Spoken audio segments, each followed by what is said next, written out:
ایک ایسی قوم جو طاقت میں بے مثال تھی مگر حق کو پہچان نہ سکی۔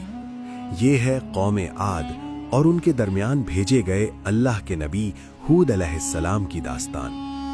قوم عاد الاحقاف کے ریگستانی علاقے میں آباد تھی۔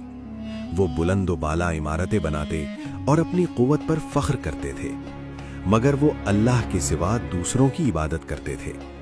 اللہ نے انہی میں سے ہود علیہ السلام کو ہدایت کے لیے مبعوث گرمایا۔ انہوں نے اپنی قوم کو ایک اللہ کی عبادت کی دعوت دی۔ انہوں نے انہیں یاد دلایا کہ طاقت اور نعمتیں اللہ کی عطا ہیں۔ انہوں نے تکبر اور فساد سے بچنے کی نصیحت کی۔ قوم عاد نے انکار کیا اور اپنے معبودوں کو چھوڑنے سے انکار کر دیا۔ انہوں نے غرور سے کہا کہ ہم سے زیادہ طاقتور کون ہے؟ ہود علیہ السلام صبر کے ساتھ انہیں اللہ کے عذاب سے ڈراتے رہے۔ پھر آسمان پر بادل ظاہر ہوئے اور قوم نے اسے بارش سمجھا، مگر وہ رحمت نہیں بلکہ عذاب تھا۔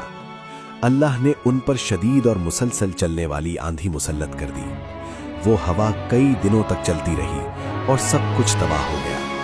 طاقتور قوم عاد زمین پر گرے ہوئے تنوں کی طرح ہو گئی۔ صرف وہی لوگ بچائے گئے جو ایمان لائے تھے۔ یہ داستان یاد دلاتی ہے کہ غرور اور طاقت اللہ کے مقابلے میں کچھ نہیں۔ نجات صرف ایمان اور اطاعت میں ہے۔